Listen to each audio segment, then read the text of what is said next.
So, check, check, check, check, check. Uh-oh. Hello, hello. Usually it works better. Hello, hello.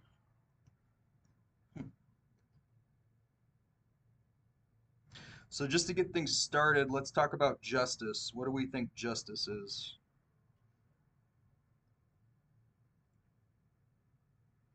It's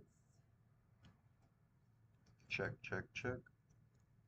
It's what? returning the scales back to balance. Scales back to balance. Okay, that's good. Sanity. That's good. Perfect. We're just gonna continue on. It's not recording. All right. So yeah. So balance. Okay, I like that. What else? I always thought of it as sort of fair judgment. Like Okay. judgment is sometimes unfair, but like true justice is fair and equal. So, So like, so there's a relationship to judgment. mhm. Okay, I agree. And we'll talk about that. What else? Like she said, a return to balance, as if like it's kind of part of the end result of something. A return to balance. So like an end result. I always thought that like judgment was the end result of justice. Yeah, I thought the opposite.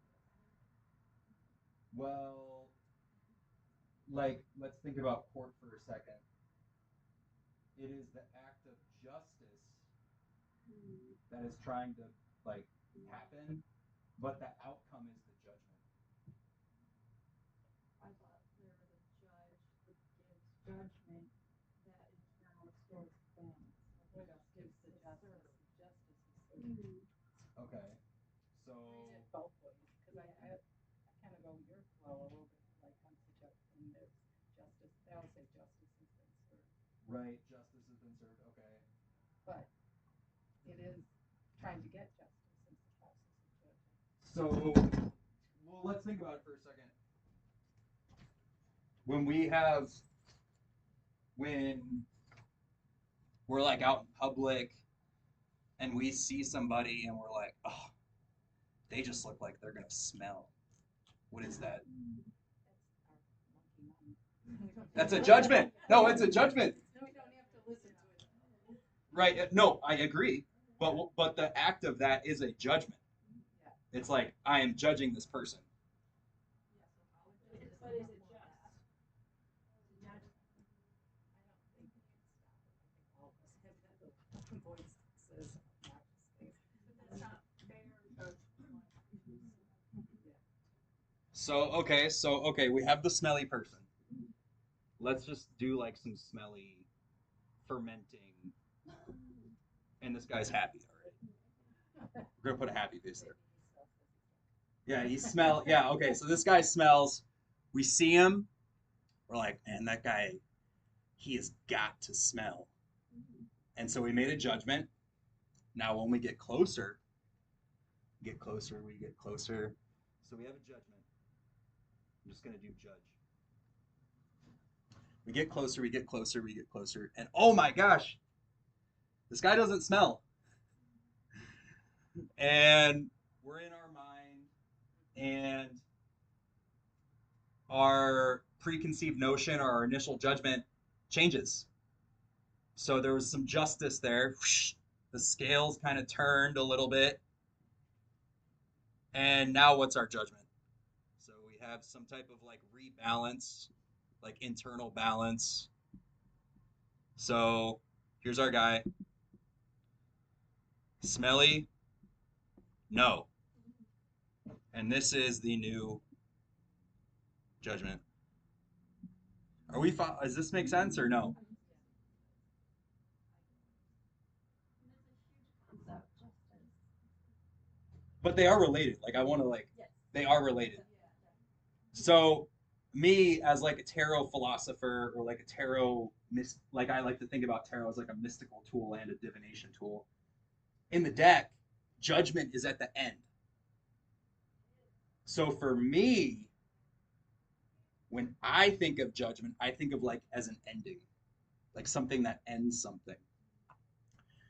Um, I was in a like an online Buddhist meditation retreat for a few days, and you just sit at home, you open the laptop, they kind of give like a Dharma talk, and then you go into the meditation for like a half hour, and then you come out, you do chats or whatever, and the entire thing was on judgment. And I had this realization in the middle of the retreat. I was like, judgment impedes like flow. Like it impedes like your flowing nature, like the way you move through, you know, reality and the way that we think. Like as soon as we have a judgment, it kind of stops something from moving, right? It's kind of like a wall.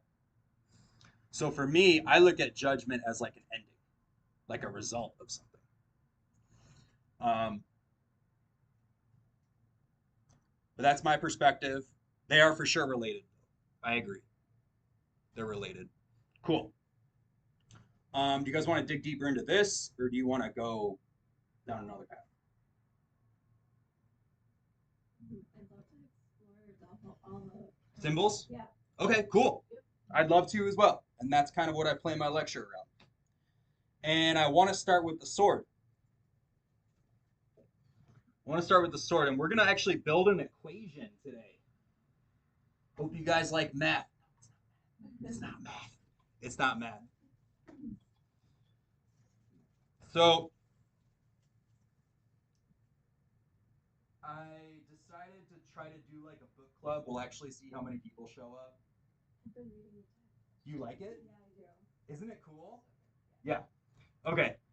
So in this book that I suggested for us to read, she talks about how there are symbols that you can use as equations to come up with like a new realization about something. Did you get that far yet? Okay, it's in chapter 2. And so what we're going to do is we're going to build an equation with the symbols of justice. And we're going to start with the sword. We're going to start with the sword. So sword. This is the fun part. All right, for the veterans here, what does the suit of swords represent? Air. Good. Do you know what we're talking about? Do you guys know? Yeah, I do. I like studied, but not studied. It's okay. Like, yeah. So right, so you know the there's different suits. Yeah, the top suits. perfect. It's okay if you don't I'll understand. just listen then. Yeah.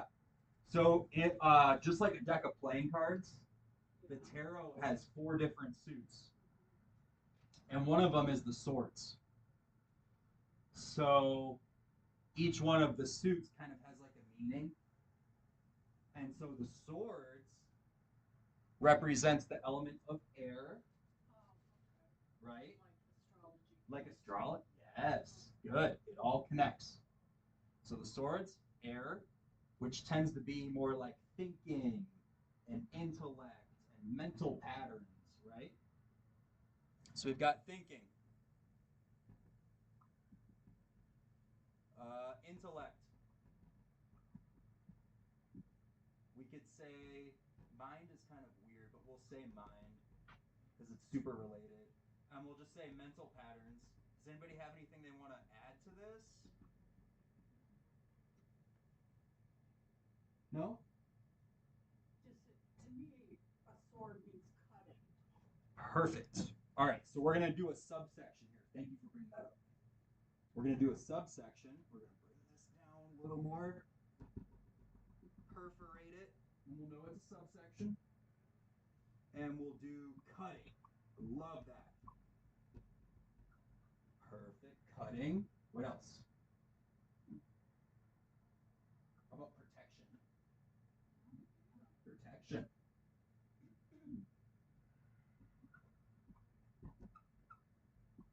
I had some really awesome realizations about this card, so I'm glad we're going down this route. Protection. What else? What's the opposite of protection? Attack. Offense. Yeah, attack and offense. So this sword can do two things. All right. Yeah, we'll just say, well, protection could be violence, right? Like you're trying to protect yourself, but unfortunately, you're kind of pinned up against the wall, or something, and we have to actually physically be, like offensive. Why don't we just say offense? Okay. Might be a little more PC, a little safer. Offense. We'll say offense. All right, perfect.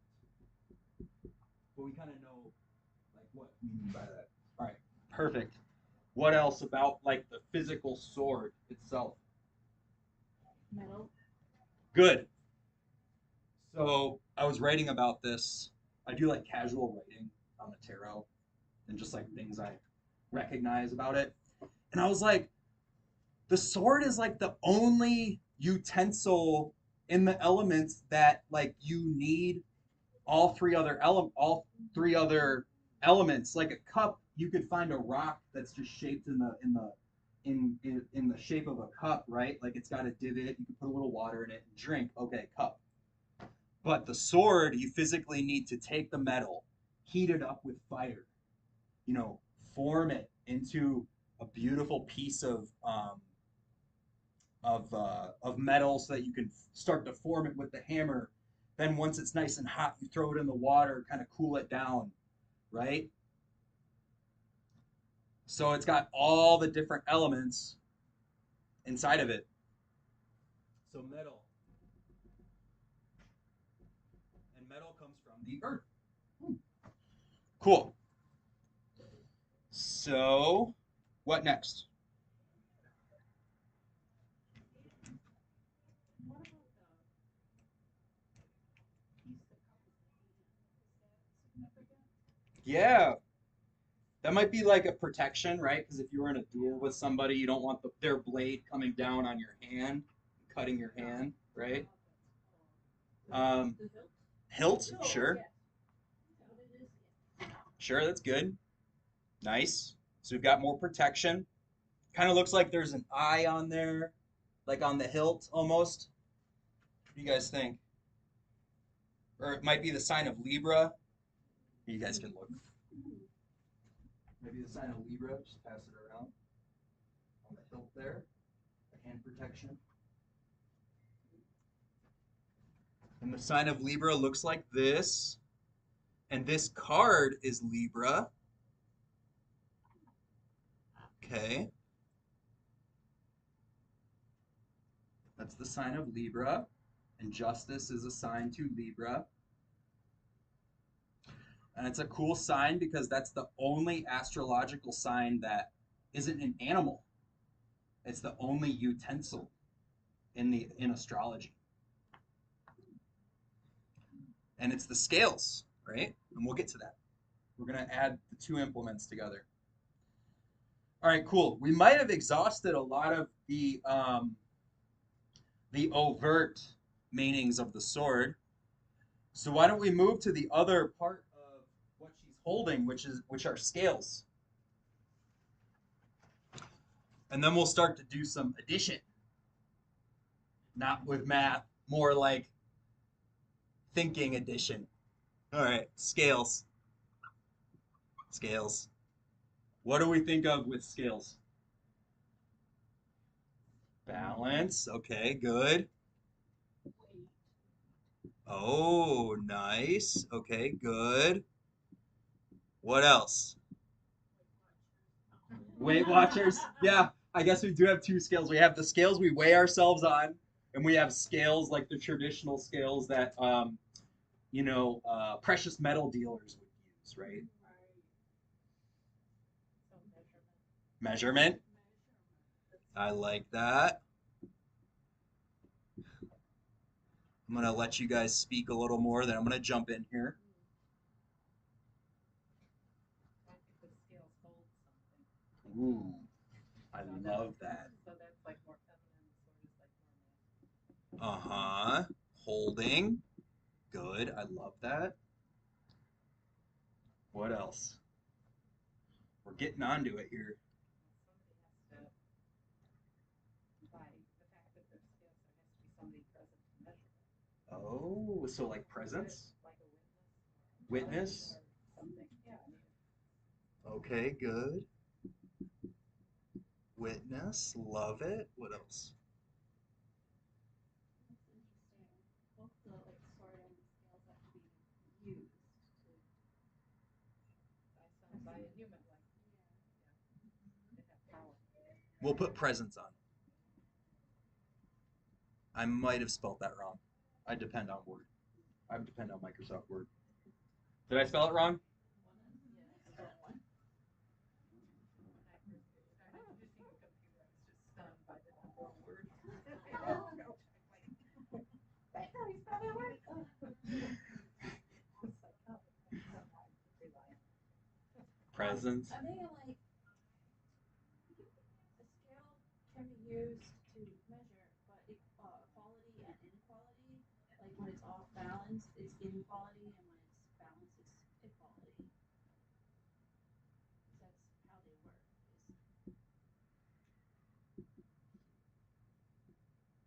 Is Equality or lack of.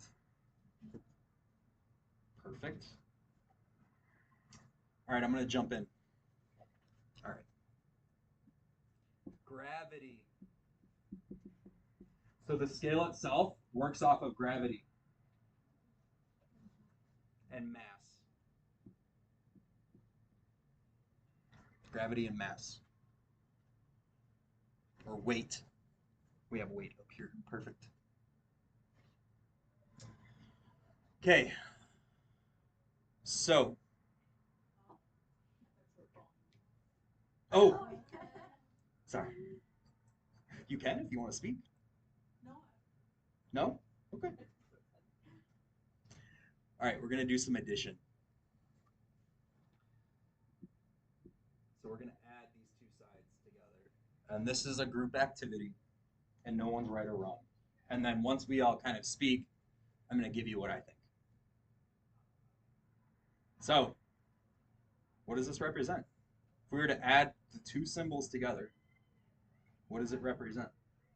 And you can use this list, or if you're getting like some intuitive download, you're allowed to say that too. I feel like it represents that you need to work to achieve justice. It doesn't just happen. Okay. So work equals justice. Work plus Work plus balance equals justice. work plus balance equals justice. Okay, good. I feel like it's hard to create them without incorporating the crown symbol too. Oh, why do you say that? Because you need that person, like the judge or the king, you need the person in power to establish, I guess, what is justice. Hmm. So you're saying that like there needs to be like a mediator? Yeah. Okay. I like that. So if we were to put it into like a working equation, what would we say?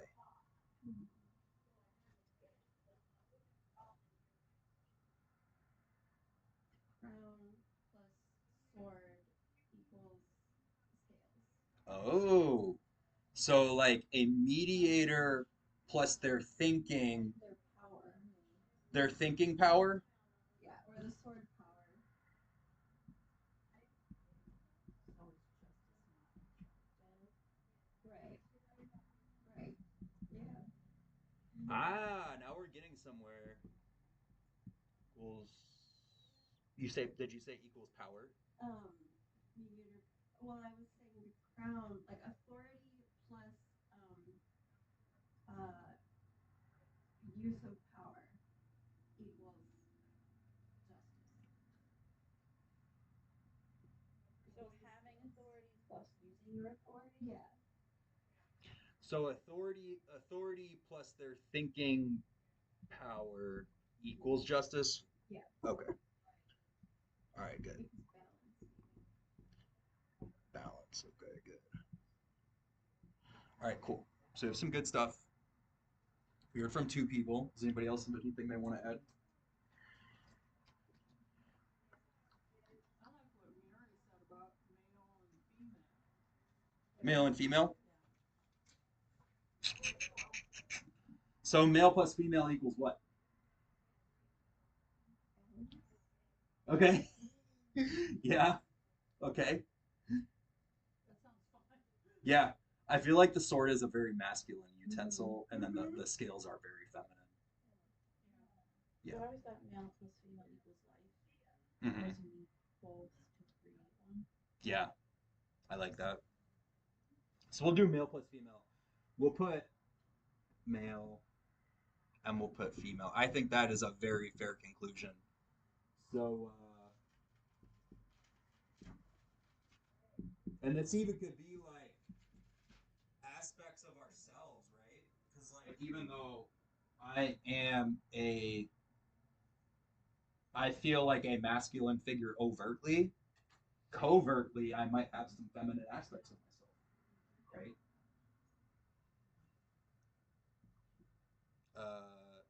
So male plus female equals what? Life? Yeah, it's all Completion? Life? Okay. like the person executing justice, measuring justice, wouldn't exist without male plus female. Mm-hmm. Like the crown, you could say the crown wouldn't exist without both. Good. Sorry, it's getting kind of a weird angle. I'll do my best. I really want to get all your guys' thoughts down, and then I'll tell you what I think. Okay. All right. So we just have two people, Mary and Sarah. Oh, I said life. No, you spoke. You did this equation, Yeah. and then Kay did this one, and Christine did this one. Or wait, yeah. So we have. I want. You're saying two people having to. Yeah, I want to give Oh, Sarah okay. and Mary a chance to create their I own thought you were equation. saying the opposite. I was like, I exist. I'm right here. If there was any more people in here, I would be like, nope, I'm just telling you what I think. But since it's so small, I'm like, all right, we're gonna do it this way. I don't know. When you have that male and female thing, because the sword is in the right hand, which is and then the scales are in the left. So I would say it's the balancing of the two energies. Mm-hmm. It's kind of justice. It's like something's gone too far one way, Mm-hmm. and it has to go. Maybe it has to get knocked back the other way. Okay, good. So maybe that's what the sword does, knocks it back. Kind of like a pendulum. Yeah. It can carve the way for things to open up and flow, or it can slice through things. Yeah. Just going back to the balance. Yeah. Sometimes this card is interpreted as like a representation of karma. Yeah, I can see that. Mm-hmm. Totally. Well, karma is divine justice. Oh, for sure. So there we go. There we go. That's mine. Mary gets the male plus female. Okay. All right. So we're switching it up here. Okay, that's okay. That's allowed. Sarah, pressure's on.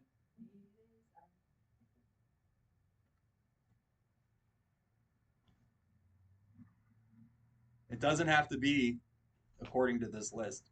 Oh, that's what I was. You can use whatever. If you're getting some download, I said intuitive downloads are allowed to.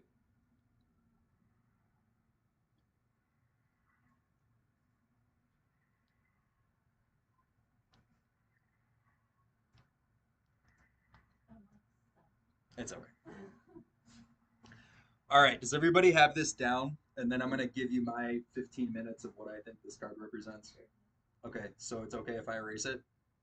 Well, I'm just curious though why you were adamant about saying metals and like crappy. And I'm going to get to that. That was my contribution. If I was on that side, I would be like, I think scales they work off of gravity and they work off of like mass and like all these other, scientific things. So that was my contribution. So So for people who don't know, they're engaged. So, okay. Okay. That's sweet. Last chance. What do you get when you look at it? It's like the balance of the male and female aspects, kind of like what Mary was saying. Like I don't really have much to add. Like Libra is a masculine sign, but the fact that it's Lady Justice, like it's bringing like the cutthroatness and the objectivity of the air and the intellect, but also like the feminine balance. But I don't know, it's like overall still more masculine and cutthroat because even if something, if you want to be nurturing and like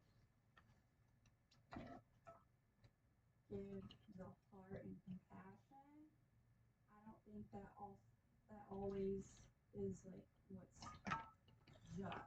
Mm-hmm. I don't know. Okay. Well, I didn't know Libra was a masculine sign, so thank you. Okay. Thank you for sharing. So no equation? Okay. We're going to do Nick's interpretation then. All right. So I've been working with the Ace of Swords recently. And why don't we get that card out?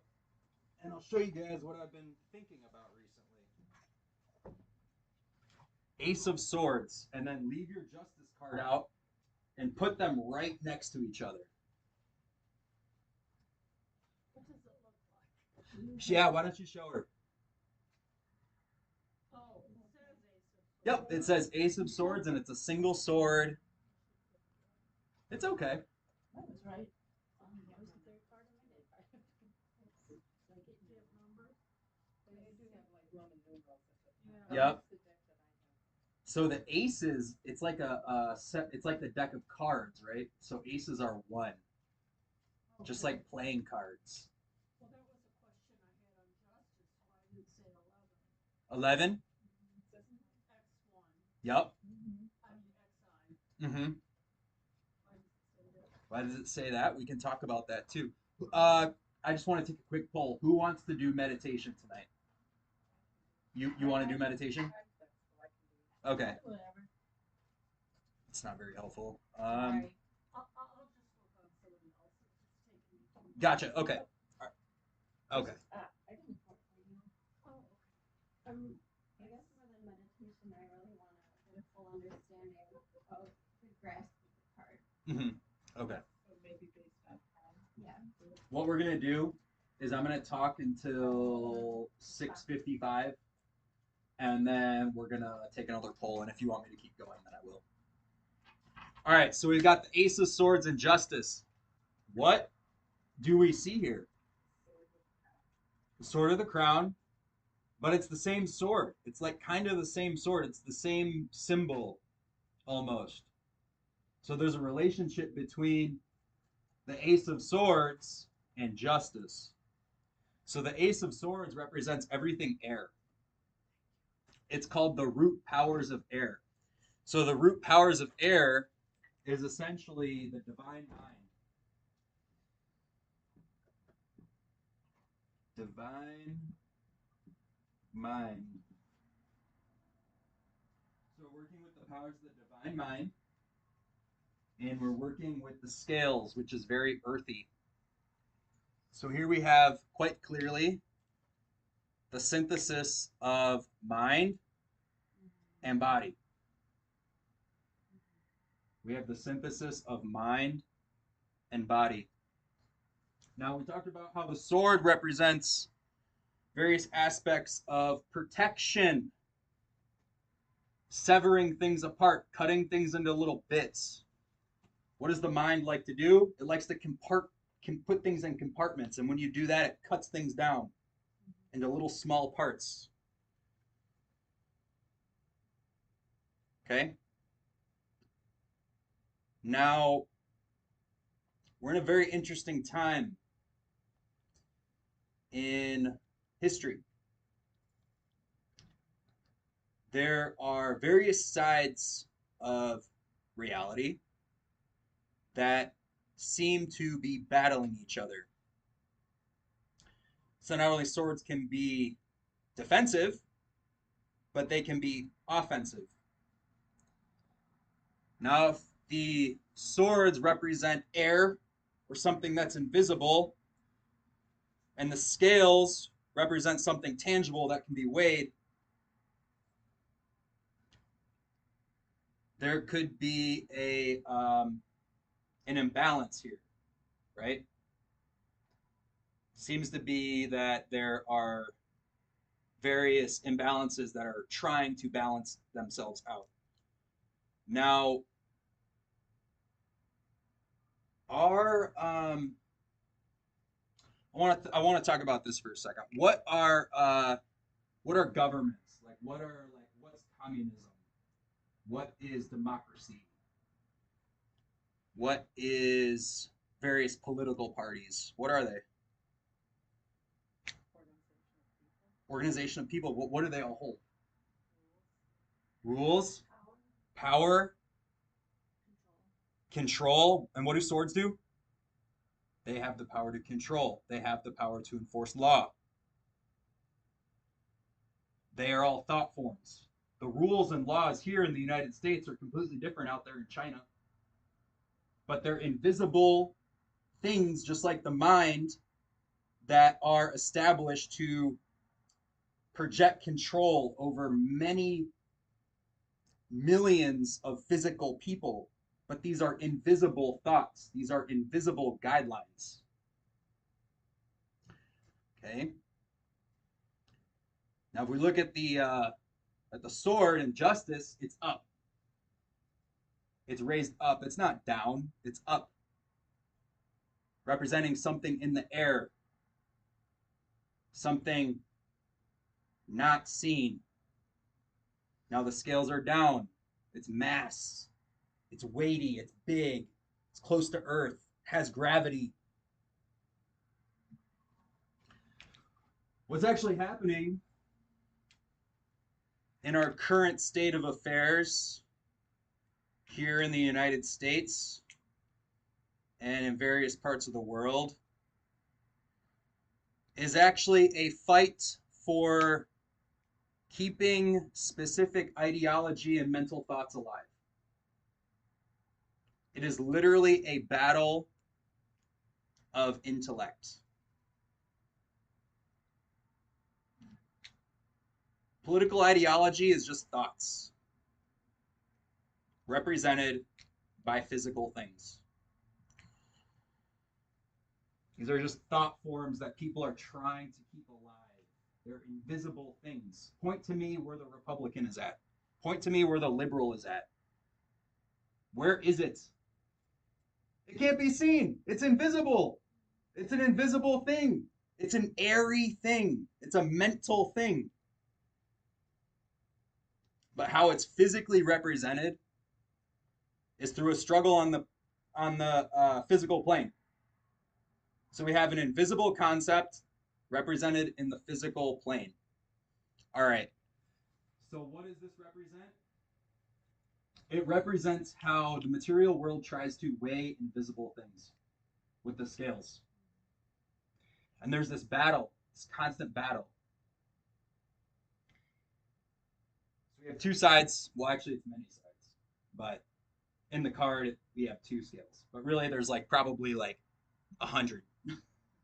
There's probably 100 different sides, right?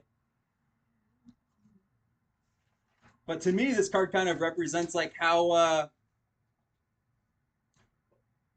the invisible mind is brought forth into the physical world, and how the more mass or the more weight a thought form can get, the bigger it gets, and the bigger it outweighs the other side. And the scales just start to tip into one direction. And then wait, oh no, some people have changed their mind and now they're coming over to this side of the scale, and it's getting bigger and bigger and bigger, and the mass and the gravity of this other side is getting huge. Oh my gosh, it's going to overtake this other side. It's ridiculous. Remember how we said that the sword can represent battle, right? Not only can it represent protection, but it represents battle, going forth, courage, right?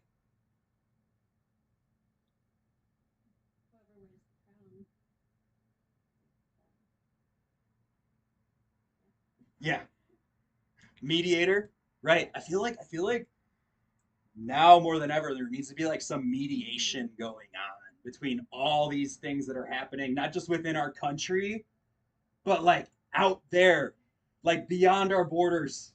We need somebody to step in and be like, hey, hey, hey, hey, hey, we need to balance this out a little bit more. And you can see I'm not taking sides here. I don't care what your political ideology is. I'm simply just stating what I'm seeing. I didn't say right, wrong.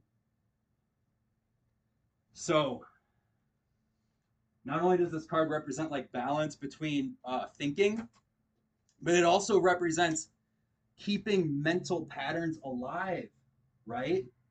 Like our democracy is an invisible thing. This is an invisible idea that we're trying to keep alive here in the physical world, right? China, they're descendants of very communistic Maoism, or Russia, Putin, trying to keep Stalinism or Marxism alive, right? It's an invisible thing they're trying to sustain. Um, yes. So, do you think this is, if your interpretation sounds more chaotic and up to the individuals and to the physical beings of this reality?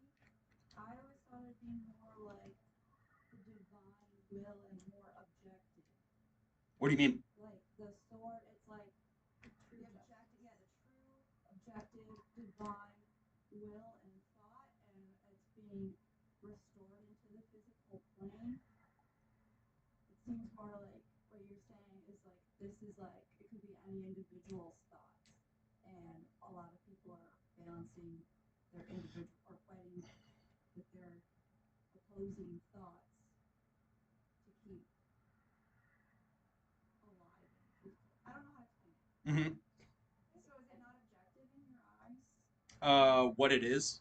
I mean, yeah, no, that's a good question. I think that okay, who believes in the big G? Who believes in God? Yeah. I call him the big G in here. Who believes in the big G?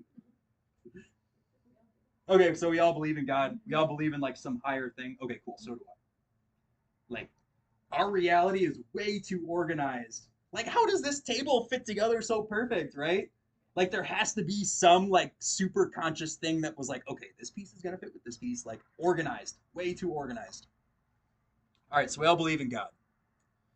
So, all right, do we think that?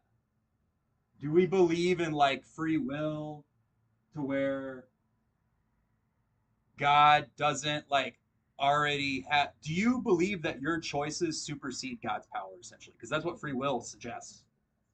Like that's what free will suggests is that your choices can supersede the will of God. I believe that God has a plan for us, but we have our own will in our minds, and that obscures God's will. Unless we, yeah. And I think, yeah, and I agree, and I think that like it's a gift that we were given to use our free will, and it's a test to see if we have our free will aligned with our plan. Okay. So you believe in free will. You believe in free will. I believe in free will to a certain extent. God Same. has given us free reign until we see the light and come back to God. Mm-hmm. Yeah. Okay, Yeah, good. that's what I was trying to say. Yeah. That's exactly what I think. So you're like 50-50? Kind of? Free will? Yeah. Not really. Well, yeah. I guess I would be. Okay. But it's an act of free will to give up that free will. Yeah. Okay. Right. Okay. So we have free will, but it's until we reach our own decision to go back to God. Okay. All right, I'll give you my 2 cents, and you guys can yell at me. You're like, no, Nick, it's okay. I'm used to it. I feel like that they're. I don't know if we have free will or not, because then that would mean that our choices are more powerful than God. Than God. Like that would mean that like we have the power to go off of God's plan, like deviate from it. But that would mean that we're more. Why not? Because he gave us that. Or did we take it? Well, that's where the battle of heaven comes in. But Okay. yeah, I think we're getting a little too deep into the weeds here. But no, I mean I It- see what you're saying. Yeah. But I think it's like what you're saying is I'm interpreting that as like he gave us the rope to hang ourselves. And so your way of doing it is hanging yourself by that rope. Whereas like I think our way of doing it is seeing the rope and realizing we don't need it to hang ourselves. We're tying ourselves to God. Okay.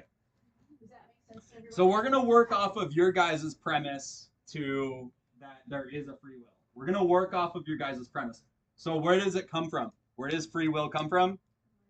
Boom. Here. So it doesn't matter if there's an objective thing or not. If there's free will, then there's no objective this or that. There's pushes towards something, and then the karma would balance itself out. The scales would balance itself out. So it depends on the person's ideology, Yes. how they read the card. Yes, it depends on the ideology. And that's why tarot is so diverse, and that's why tarot is so cool. Like, this is cool stuff. Like, this is really fun. Okay, so we've got the divine mind, and we've got these scales. There's gravity. So let's think about the gravity of thoughts. I kind of talked about how, like, people will change their mind. I almost feel like thought form has its own gravity. Like, wow, that mental pattern or like that ideology was really good. It's got a lot of gravity. Like it's like absorbing me into its solar system, right? It's like, whoa, I'm gonna go. Yeah. It could also be like urgency. Uh-huh. This is really important. Like, gravity, yeah, like you're pulled with, I guess, with gravity in terms of time, you feel like urgent. This is really important right now. And also, like the thought form that like, oh, you're really, really strong to it and you're being pulled by gravity. The opposite is also true. There could be a thought form that like you're so repulsed by that the gravity bond between that and yourself is weak so that you can be pulled away. Mm-hmm. So like attraction and repulsion. Yeah. So I would almost say like the opposite of gravity is like severing something away, like cutting away. What do you guys think? Inverse gravity? I don't know. Where's the physicist in here? Negative gravity? I don't know, severing away. When I kind of think of like gravity, I think of like being pulled into something. Yeah. Pulled in or away. Yeah, exactly. So it's all there in the card. Like to me, I feel like this card represents not only karma, but like the weight of intellectual ideology like in the physical world and like how it can literally balance something out or create imbalance. And I said in the beginning of my 15 minutes or whatever that I wanted to talk about that like this is what it represents to me right now. When I first started studying tarot, well not first started, I was kind of already pretty deep into my journey. I used to think this card represented the relationship between 0 and 1, because like 0 is like nothingness and then 1 is like somethingness, and we were just coming off of like the Wheel of Fortune, which is 1 and 0, and I was like, oh, this makes so much sense, right? It's like the balance between nothing and something. But then the past couple weeks I was like, wait, there's like this other side of this. This like clearly represents the balance between mind and matter and like what is going on there. One other thing I wanted to talk about. I started reading this really interesting book. Um, it's got a little more Jungian undertones than I'd like, but it's really interesting. Uh, and it's about like exploring our repressed selves. I think it's called Exploring the Shadow or something like that. Just interesting that you brought up younger, because I had a question about that. But I keep getting ads for like some Jungian tarot course, Oh, that's cool. and I'm like, I don't really know much about Jung Hmm. to the point where like last week I thought it was pronounced Jung. And Nah, I've never heard it said out loud before, or just I've always just read it. J equals Y. Yeah, I know, but I like it how it sounds in my head better. So yeah, so it's like, and we did a lot of work with tarot. So, but yeah, I just You wrote a no, I book on like it. your interpretation on justice. But I do have one question. Yeah, and then I'll tell you the other half of my interpretation. Oh, I'm sorry that you were done. No, ask No, your go question. ahead. No, please. Oh, I wanted to know about the robe and like if the colors meant anything. Sure. But you can finish your thought first. Oh, I was just gonna say this also represents like our shadow self, like our repressed psyches. So, right, I'm sure we're dealing with that all the time as counselors or therapists or like, people that want to explore the deeper aspects of who we are. And as I said earlier, we even wrote an equation: masculine plus feminine equals life, or completeness. Um, and for me, my overt self is masculine, but I might have a shadow feminine, right? I might like to be a little more nurturing in my behaviors or like take care of people. You're a Cancer. Right. Actually, it's so funny you say that because Cancer's sign is really weird. Like you would almost think that it's related to justice because of how balanced it is. Yeah. I feel everybody has masculine, feminine tendencies like we did. All right, this is when it gets even trippier. So we have shadow self psyche. We have shadow self material, physical world too. So it's just like, it is trippy, isn't it? You could also think about it like self conscious, subconscious, right? Forward self, shadow self, home, work life, right? There's like these shadows of all these other things that we do. And then if we built like a Venn diagram of like complete self, here's your complete self at the top. It splits mind, we'll put M, shadow, shadow. It just keeps going, right? It just keeps severing into little bits. But you're still you. You're still Mary. You're still Kay. You're still Sarah. But it's like all these different selves. Like I know I'm son self when I go to my mom's house.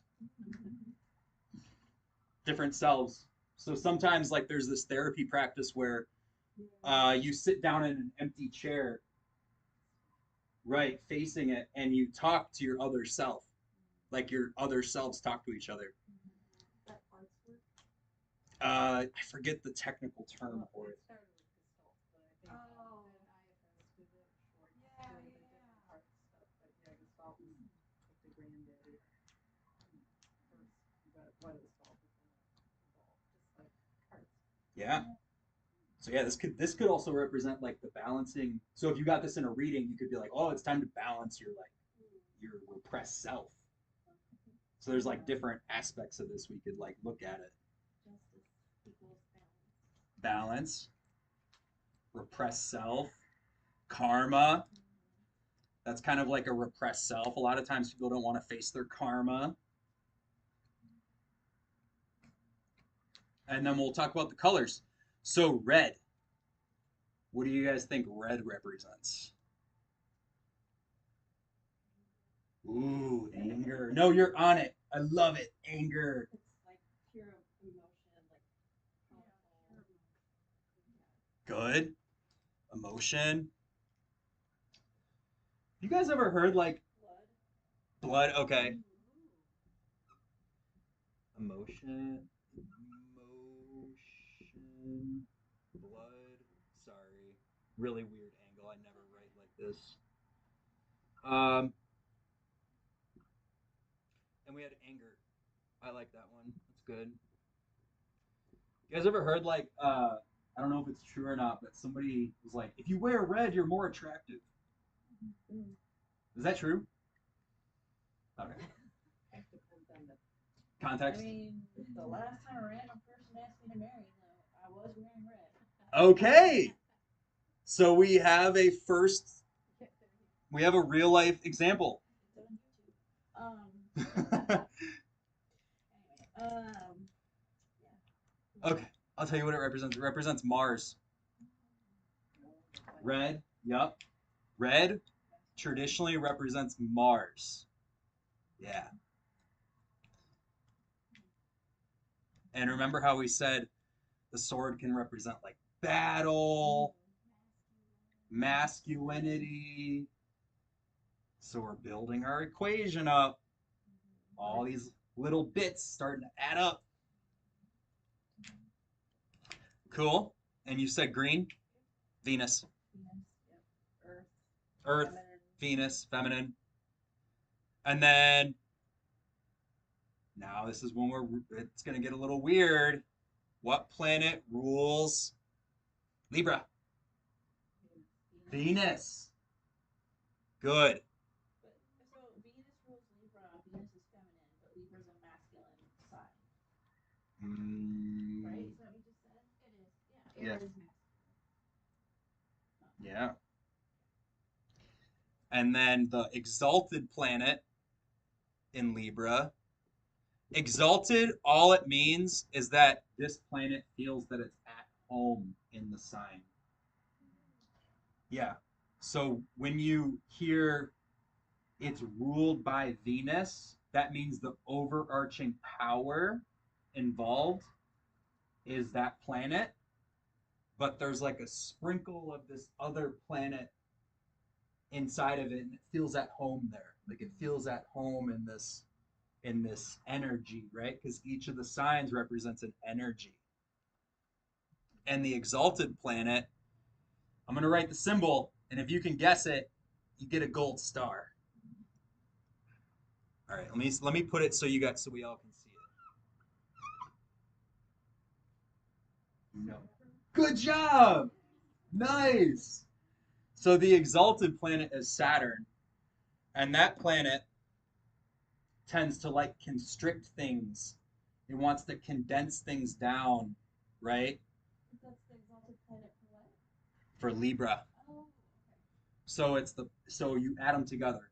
It's the powers of Venus, which is like love, wealth, abundance, um, earthy type of things, and then Saturn, which is like constriction, concentration, condensing things down, um, putting things into their little spots, right?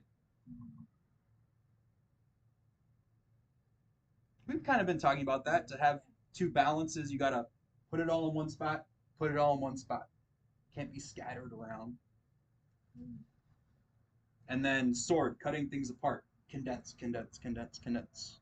It's like sometimes when you break things down, if you have a whole cake, each little slice gets smaller and smaller and smaller. The little cake gets smaller and smaller and smaller. All right. Thank you. You're welcome. So that was the color. Anything else in the symbols? Oh, there's Gold, good in the background. well, his crown Mm-hmm. or her crown. Yep. That's a good observation. So whenever you see gold in the tarot, especially this deck, it represents super consciousness, like the uniting force of all things.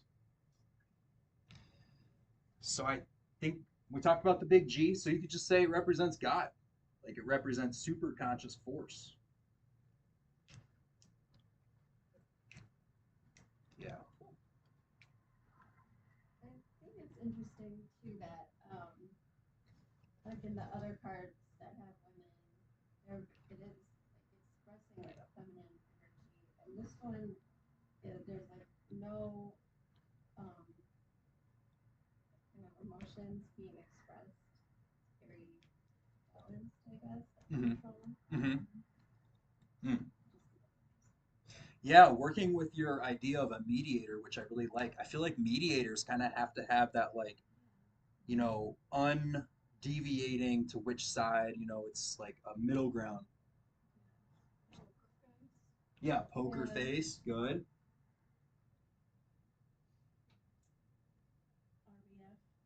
RBF, RBF. resting bitch face. Yeah, okay, sure. Sure.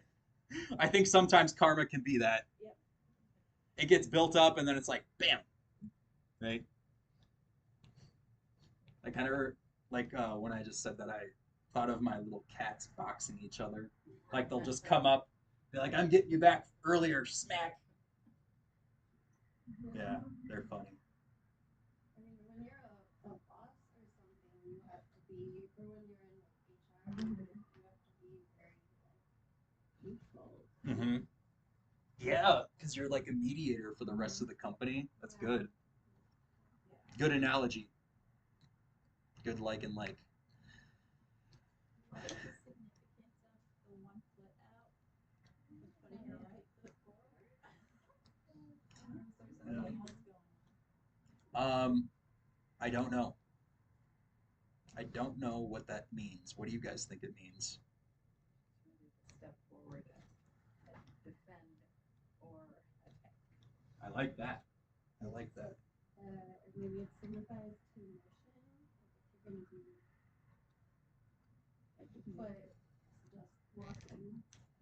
Mm-hmm. Like aware of what's going on, so like ready to step into action. Good. I like that. Ready to step in. Yeah. That's good. Yeah, a lot of people don't really know what that means. Yeah, no, that's fine. Tarot's totally okay. Actually, there's a set of rules, and if you can play by the rules, it's all fair game. We've already basically covered the rules, so. How about the pillars? Represents like a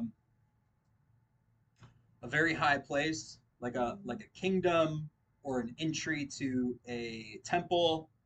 Whenever you see pillars, so they're in the Justice card, they're in the Hierophant, and they're in the High Priestess. So it usually represents like an opening to like a room in a temple. So Which there's is a the house of God. which is the house of God. Yeah, exactly. So this spiritual power, this spiritual force is very close to God. It's very, very, very divine. It's a very divine force. Does it make sense? Okay, cool. All right. There's only a couple more symbols in there you guys haven't gotten to. Are there more? We talked the The curtain. Ooh, that's a good one. So what do curtains do? Yeah, they keep things hidden. So a part of this is a very hidden. It's a very hidden force. It represents something that can't always be seen. So like karma will do things and we don't even know like that created it's like something, right? And we won't see it till like years later. And if you believe in reincarnation, sometimes lives. Could be the veil between worlds. Veil between worlds. Oh, mind and matter. I like that. So the curtain represents something hidden. Good. What about this down here? It's either measuring tape or just a border, Mm-hmm. edge of the rug. Sure. So Step. step. Yeah, somebody that's royal. Oh, a Yeah, step. you want them raised, right? You want them above so they can kind of issue forth their word. Yeah, we're dealing with a very divine force here. Somebody that's very royal, right? Like a judge, they raise the judge above everybody else in the courtroom. Pedestal. I like that the stone in the crown is green, like an emerald, but the stone Mm-hmm. So it's like there's a balance of the two. Mm-hmm. That reminds me, because like there's this thing in ancient alchemy, squaring the circle, and it's actually impossible to do, like mathematically impossible. You can't square a circle, but like these ancient alchemists back in like the medieval times, they kept trying to square the circle, and it's like modern math is just like you can't square a circle, just give up. But like there's still people that are like still trying to square the circle. Um, so I feel like that's what it represents because it's inside of a square. So yeah, that has some correlation to that. What else? Is my imagination wild, or are those like two snakes? They are snakes. Oh, okay. Where? The Like little a scarf, oh, maybe? oh, I don't know. They are snakes, and actually, that's the Oh, this. soul is snakes. Yeah, Oh, wow. yeah. They it's weird. This is the only deck where there are snakes on like the scarf, and the snake kind of represents like it's weird. The snake represents wisdom. It represents like the snake in Adam and Eve.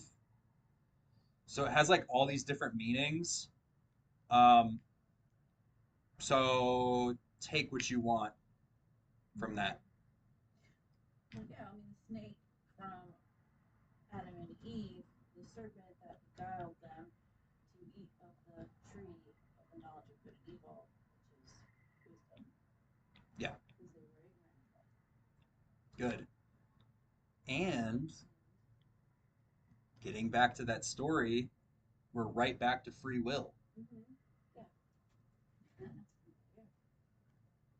look what happened. Yeah, we're right back to free will with that story. Pretty wild. See, once you start studying this stuff enough, you're like, you put up like this mental like board, and you start putting tacks in all these different spots, and then you start, putting all the like connecting everything together. Now I want to make like a biblical tarot deck. You should.